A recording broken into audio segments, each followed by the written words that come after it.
भारत स्वतंत्र झाला, पण महिला सुरक्षित आहेत का? मी अश्विनी गावडे आपल्या समाजात घडणाऱ्या बलात्कारासारख्या गुन्ह्यांचा आणि डोळे झाकून बसलेल्या न्यायव्यवस्थेचा निषेध करत आहे. गेल्या काही दिवसात आपल्या आसपास काळीज हेलावून टाकणाऱ्या घटना घडल्या आहेत. देवबाप्पा, आम्ही शाळेत जायचं नाही का?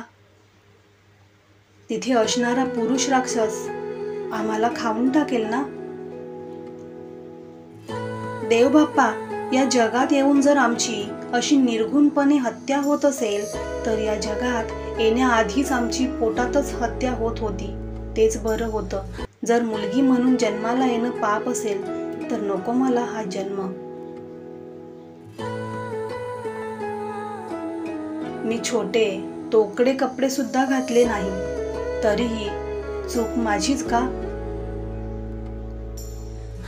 डॉक्टर होणं आणि रुग्णांचा जीव वाचवणं हे पाप आहे का? जर आम्ही हॉस्पिटलमध्ये सुरक्षित नसू तर आमचा डॉक्टर होण्याचा काय फायदा? अत्याचार झाल्यानंतर मोर्चे काढले जातात, कॅन्डल पेटवले जातात, आंदोलने केली जातात, पण त्याचा काही फायदा होतो का? सरकारचे डोळे तर उघडतच नाहीत, मग मोर्चे आंदोलन करून काय फायदा?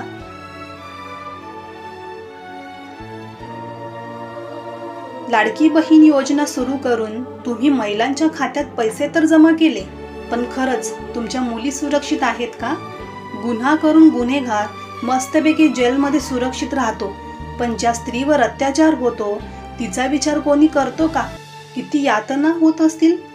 एका दिवसात नवीन कायदा आणता, एका दिवसात मंत्रीपद बदलतं, मग एका दिवसात आरोप्याला फाशी का होत नाही? जर सरकारच्या हातून काहीच होत नसेल तर आरोपींना जनतेच्या हातात द्या. एका आठवड्यामध्ये 10 गुन्हे झाले तरीही सरकार अजून डोळे झाकूनच बसला आहे. डोळे उघडण्याची आता वेळ आली आहे. शासनाचे डोळे उघडणार कधी आणि आम्हाला न्याय मिळणार कधी? हा व्हिडिओ जर तुम्हाला आवडला असेल तर प्लीज जास्तीत जास्त शेअर करा आणि माझ्या यूट्यूब चॅनलला सबस्क्राईब करा, ज्याचं नाव आहे story of the passion. Thank you.